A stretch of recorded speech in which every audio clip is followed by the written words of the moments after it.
یکم محرم الحرام امیر المومنین خلیفۃ المسلمین جانشین مصطفیٰ جبل استقامت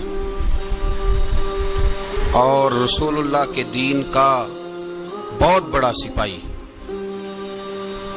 حضرت عمر فاروق رضی اللہ تعالی عنہ، جناب عمر کا نام صرف کام نہیں، حضرت عمر کا نام انقلاب برپا کر دیتا ہے۔ حضرت عمر کا نام کفر کے ایوانوں میں جبر، ظلم، شرک کی وادیوں میں جب حضرت عمر کا نام بھی لیا جائے تو بے ایمان کانپنا شروع ہو جاتے۔ حضرت عمر فاروق رضی اللہ تعالی عنہ، حضرت عمر معمولی شخص نہیں، معمولی آدمی نہیں۔ کچھ لوگ صدیوں کے بعد پیدا ہوتے ہیں اور کچھ لوگ ایسے ہوتے ہیں جو ایک ہی بار پیدا ہوتے ہیں، ان جیسا دوسرا پیدا ہوتا ہی نہیں، دوسرا ان طرح کا پیدا ہوتا ہی۔ حضرت عمر رضی اللہ تعالی عنہ جیسی شخصیات پیدا ہی نہیں ہوتی دوبارہ۔ سارے صحابہ در رسالت مآب پہ خود آئے۔ یہ وہ عظیم شخص ہے جسے اللہ کے محبوب نے اللہ سے مانگ کے لیا، کہا اے اللہ یہ مجھے دے دے، اللہ سے مانگ کے لیا ہے۔ اس لیے صوفیاء کہتے ہیں کچھ مرید ہوتے ہیں، کچھ مراد ہوتے ہیں، کچھ مرید ہوتے ہیں، کچھ مراد ہوتے ہیں۔ مرید وہ ہوتا ہے جو چل کے آتا ہے، آ کے مرید ہوتا ہے۔ مراد وہ ہوتا ہے جسے کہا جاتا ہے کہ یہ کبھی میرا بن جائے نا، یہ کبھی آ جائے نا، میرا بن جائے، اس کو مراد کہتے ہیں۔ حضرت عمر مصطفیٰ کریم کی مراد ہیں، حضور کی مراد ہے۔ اللہم اعز الاسلام بے اسلام عمر ابن خطاب، اے اللہ اسلام کو عزت دے دے، میرے عمر کو کلمہ پڑھنے کی توفیق عطا فرما دے۔ اور کیسے دعا مانگی؟ وہ یار حضرت عمر کی تو اس فضیلت کا کوئی جواب نہیں دے سکتا، میرے رسول پاک علیہ السلام سب کے لیے ہی دعا مانگتے ہیں نا، حضور کی دعا عام ہے، لیکن مصطفیٰ کریم نے کعبے کا غلاف تھام لیا اور غلاف کعبہ کو حضور نے سینے سے لپٹایا اور سینے سے چمٹا کے کہا اے اللہ میں نے تو کبھی سوال ہی زیادہ نہیں کیے، میں کرنے آیا ہوں، مجھے عمر دے دے، عمر دے دے۔ حضور نے مانگ کے لیا۔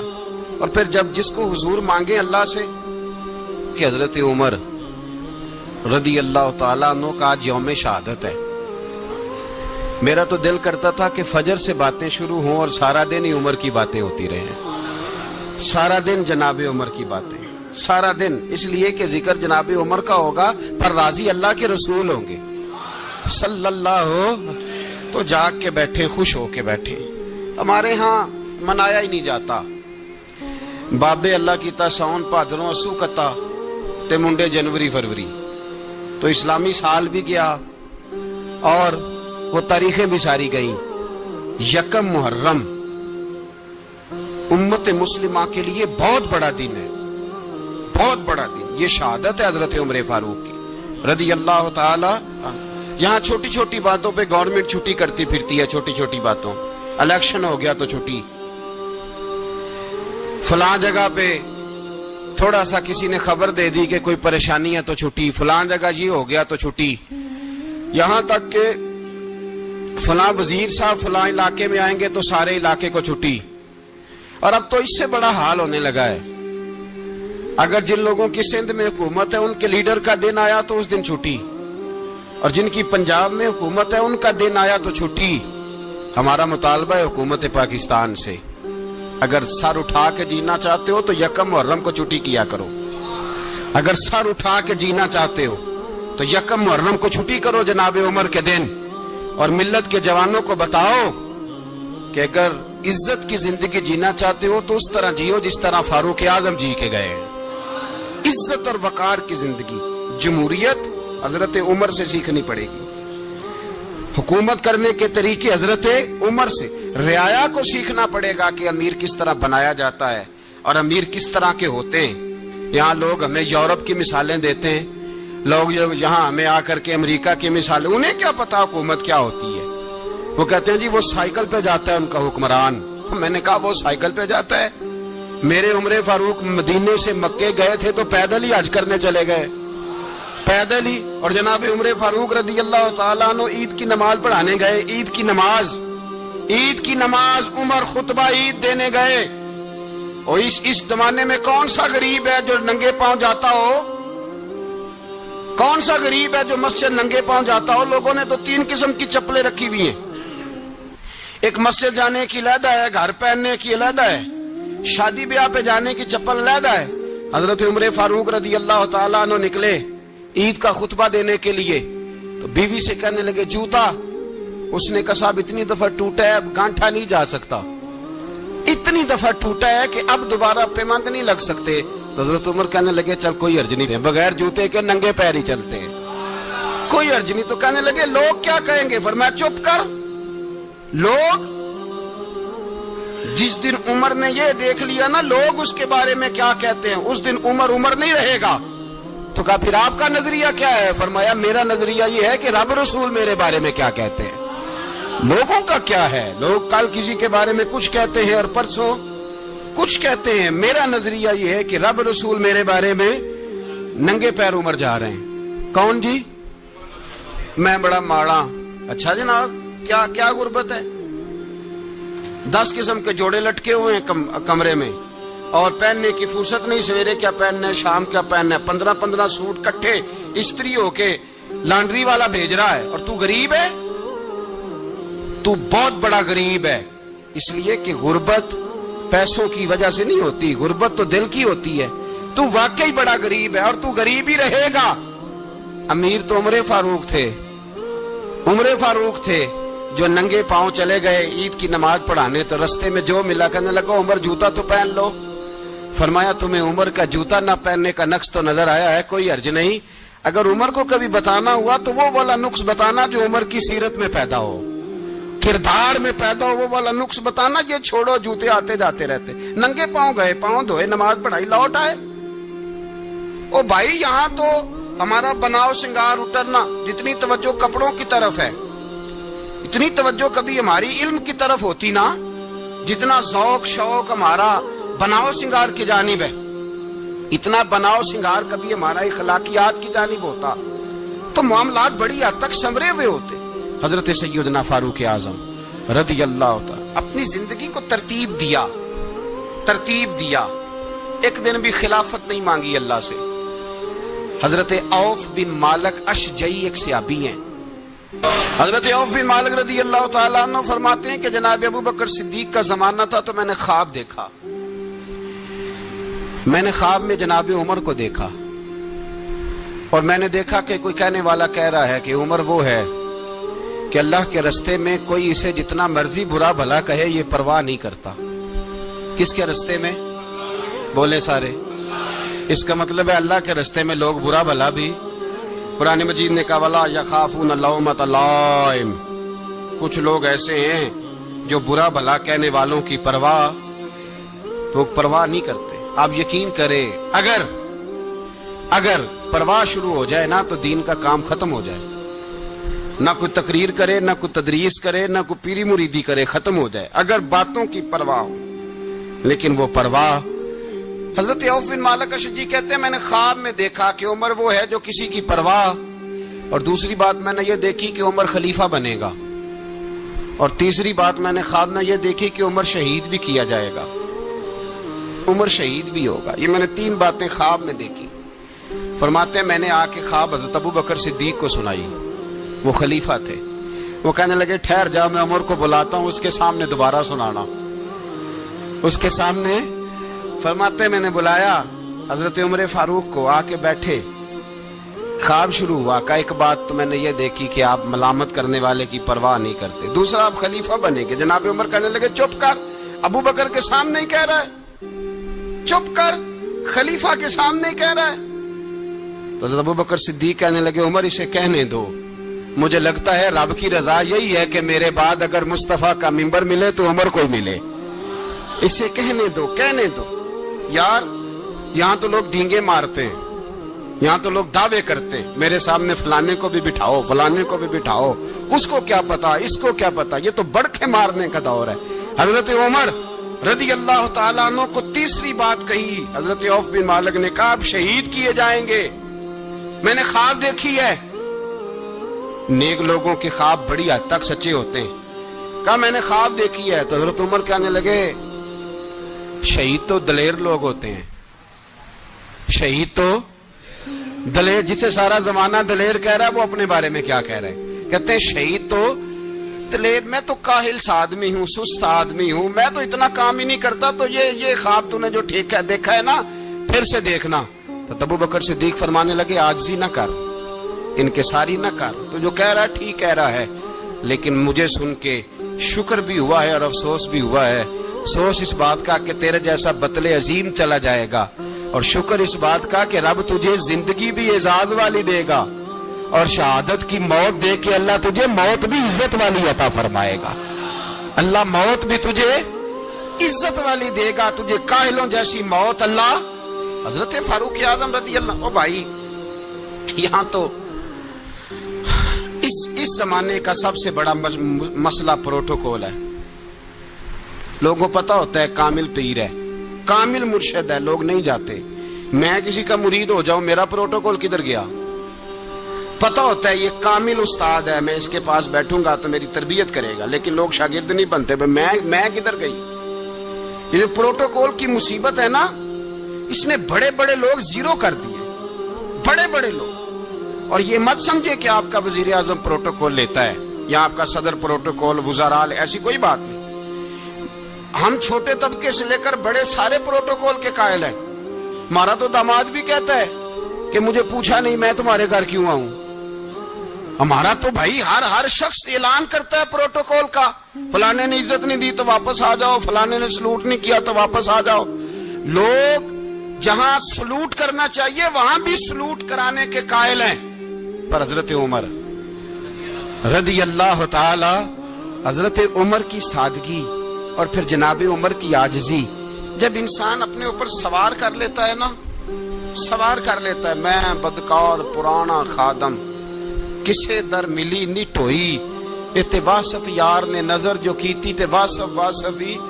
میں اکثر سوچتا ہوں حضور نے جہاں بھی کہا نا، فرمایا میرے بعد نبی ہوتے تو خطاب کے بیٹے عمر ہوتے۔ حضور نے فرمایا عمر جس رستے سے جاتا ہے شیطان وہ رستہ بدل جاتا ہے۔ نبی پاک صلی اللہ علیہ وسلم نے فرمایا میرا عمر وہ ہے کہ اس کی زبان پر حق جاری ہے۔ حضور علیہ الصلوۃ والسلام نے فرمایا 950 سال حضرت جبریل میرے عمر کی شان بیان کریں تو ان کی عظمت ختم نہیں ہوتی۔ 950 سال جبریل عظمت بیان کرے تو ختم نہیں ہوتی۔ یہ بات ہے حضرت عمر کی، اور فرمایا عمر ابو بکر کی نیکیوں میں سے ایک نیکی ہے، یہ شان ہے اب عمر فاروق رضی اللہ تعالیٰ عنہ کی۔ حضور نے فرمایا میرے بعد نبی ہوتے تو عمر ہوتے، جس گلی سے عمر آئے شیطان رستہ بدل جائے۔ میرے عمر فاروق کی شان 950 سال بیان ہو تو ختم نہ ہو۔ عمر کی زبان پر اللہ حق بیان کرتا ہے، جو عمر کہتا ہے وہی رب کر دیتا ہے۔ حضور ساری زندگی فضیلتیں بیان کرتے رہے، عمر جواب میں کیا کہتے ہیں؟ کوئی بتائے نا کہ یہ والی حدیثیں کبھی عمر نے بھی روایت کی ہوں کہ حضور نے میرے بارے میں یہ کہا ہے۔ یہ روایتیں وہ روایت نہیں کرتے، ان سے جب لوگ کہتے عمر تیری بڑی بات ہے تو عمر رو پڑتے، کہتے میں تو اونٹ چرانے والے باپ کا بیٹا ہوں، میں تو اونٹ چرانے والے باپ کا بیٹا، اونٹ چرا۔ اس سے آگے عمر گئے ہی نہیں ساری زندگی، اس سے آگے لفظ ہی نہیں ادا کی۔ اور میں تو بھائی اونٹ چرانے والا، میرا باپ تو اونٹ چرایا کرتا تھا، 10 اونٹ تھے، میری ڈیوٹی ہوتی تھی، سنبھالے نہیں جاتے تھے، ابا ڈنڈوں سے مارتا تھا۔ ساری زندگی عمر حج کرنے گئے، ایک خشک تنا کھجور کا عمر فاروق رضی اللہ تعالیٰ عنہ نے اس کو اپنے کلاوے میں لیا، رونے لگے۔ لوگوں نے کہا عمر کیا ہوا؟ فرمانے لگے یہاں میں اونٹ چرایا کرتا تھا، یہاں میں اونٹ چراتا تھا، 10 اونٹ سنبھالے نہیں جاتے تھے۔ دیکھو رسول اللہ کی شان، آج ساری امت چلانے کا طریقہ عطا فرما دیا ہے، ساری نظریے سے پیار۔ یار پیسہ کس کو برا لگتا ہے؟ آپ جس آدمی کی 50 کروڑ کی پراپرٹی ہے اس کو پوچھیں سب سے غریب، آپ کو وہی نظر آئے گا۔ وہ کہے گا میں ٹائٹ ہوں. حالات بڑے میں کئی باری پوچھے انہوں نے، میں کہتا ترجمہ بھی 10 چھڑو کی ہمیں تو سمجھ نہیں آتی. اور ٹائٹ حالات کون سے ہوتے ہیں جی؟ جس آدمی کا کروڑوں میں کاروبار ہے نا، اس کو آپ چھیڑے وہ رونے لگ جائے گا.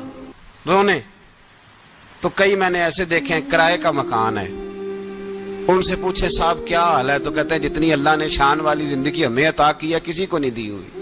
اس کا مطلب ہے خوشی بھی یہی ہے اور غم بھی یہی. اندر سے خوشی ہے، اندر سے ہی. تو نے اگر راضی رہنا ہے تو ادھر سے رہنا ہے، ناراض رہنا ہے تو بس اپنے آپ کو خوش رکھے گا تو ہو جائے گا. سارے صحابہ مل کے آئے، کہنے لگے عمر فاروق سے کہنا ہے نبی پاک کے زمانے میں تو ظاہراً غربت تھی، ابو بکر کے دور میں بھی غربت تھی، اب تو بڑا مال ہے. عمر سے سفارش کرو کہ عمر نیا کرتا پہنا کرے. ملکوں کے سفیر آتے، عمر وہی پھٹی پرانی چادر اوڑھ کے اور وہی کئی جگہ پہ پیوند لگے سوٹ پہن کے سفیروں کے سامنے بیٹھ جاتا ہے. عمر کو مشورہ دو، طے ہو گئی بات. سب نے جب مشورہ دے لیا تو سارے کہنے لگے یہ بتاؤ شیر کی مونچھ کو ہاتھ کون لگائے گا؟ کہنا کس نے ہے؟ بندہ بھی تو ڈھونڈو نا. نے کہا جناب میرا یہ خیال ہے کہ مولا علی شیر خدا کہیں گے، کیونکہ جس شخص کی عمر کو سب سے زیادہ حیا کرتے دیکھا وہ شیر خدا مولا علی ہے رضی اللہ تعالی. علی کہیں گے اس لیے کہ جناب علی تو کئی دفعہ جب گفتگو کرتے تھے تو حضرت عمر چپ کر جاتے تھے اور فرماتے تھے علی نہ ہوتا تو میں ہلاک ہو جاتا. تو کہا علی سے کہو. جناب علی شیر خدا کو بلایا. کس کام کے لیے جی؟ اللہ اکبر. یہ ذرا اپنے اس دور پہ اس بات کو ذرا لاکا جناب ان سے کہیں کہ زیادہ نہیں، ایک کرتا نیا پہن لے. سفیر آتے ہیں، وزیر آتے ہیں تو ایک کرتا نیا پہن لے. حضرت علی کو بلایا. آپ فرمانے لگے کوئی اور بات ہوتی تو میں کہہ دیتا، یہ والی میں نہیں کہہ سکتا. کوئی اور ہوتی تو میں عمر کو کئی دفعہ کہہ دیتا ہوں، جلال میں بھی تو سن، یہ والی میں نہیں کہہ سکتا. میں تمہیں ایک مشورہ دیتا ہوں. کہا وہ کیا؟ کہنے لگے سیدہ عائشہ صدیقہ سے کہو، وہ مومنوں کی ماں ہیں، عمر ٹالے گا نہیں. اماں جی سے جا کے کہا اماں جی نیا کرتا عمر سے کہیں پہن لیں. وزیر آتے ہیں، بڑے بڑے لوگ، تو چلو کوئی حرج نہیں. اماں جی نے کہا اچھا کوئی بات نہیں میں بلا لیتی ہوں. جناب عائشہ نے پیغام بھیجا.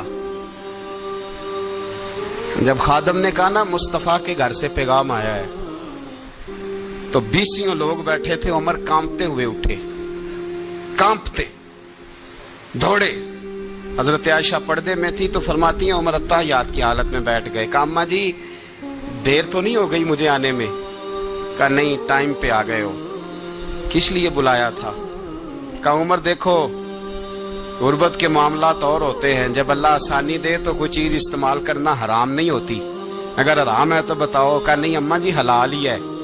تو فرمایا پھر اتنے سفیر آتے ہیں، مشیر آتے ہیں، اب تو مال غنیمت بڑا آتا ہے، ڈھیر لگ جاتے ہیں مسجد میں، تو چل ایک نیا کرتا تم بھی پہن لیا کرو. اور آپ نیا کرتا پہنو گے تو دھاک بیٹھے گی غیروں پر. تو صحابہ کا مشورہ ہے کہ آپ نیا لباس پہنے. اماں جی کہتی ہے میں نے حکم دیا تو عمر چپ کر گئے، گردن جھک گئی. تھوڑی دیر کے بعد سیدنا عمر فاروق نے سر اٹھایا تو داڑھی پہ آنسو گر رہے تھے. رو پڑے، کہنے لگے پاک محبوب کی پاک بیوی جیسے حکم کرتی ہو میں حاضر ہوں، پر مجھے وہ والا لباس پہنانا جو میرے مصطفیٰ نے پسند فرمایا ہے. اگر یہ رنگ رسول پاک کا ہے تو میں حاضر ہوں، اور اگر نبی پاک کا نہیں تو پھر جیسے آپ حکم کریں. جناب عائشہ کہتے ہیں عمر روئے تو میں زیادہ روئی، میرا پلو بھیگ گیا آنسوؤں سے. میں نے کہا عمر آپ جائیے. عمر یوں نکلے تو جو صحابہ کھڑے تھے وہ کونے میں تھے، سارے آ گئے.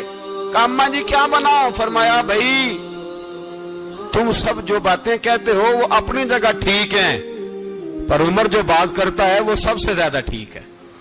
عمر جس پہلو پر بات کرتا ہے وہ یار ایسی عاجزی، ایسا رنگ، ایسا انداز، ایسا طرز حیات، ایسی زندگی. اولاد کے معاملے میں لوگ بزدل ہو جاتے ہیں، بزدل. پر حضرت عمر کا بیٹا مصر گیا، وہاں سے کمائی کر کے لایا، تجارت کرنے گیا، لاکھوں کا مال. کون سا باپ ہے دنیا میں جس کا بیٹا باہر سے پیسے لے کے آئے تو ابا تفصیل پوچھے کہ بیٹا کہاں سے کمائے، کہاں سے لایا، کتنے ملے، کیوں آئے؟ کون سا باپ تفصیل پوچھتا ہے؟ ابا تو کہتا لا صحیح.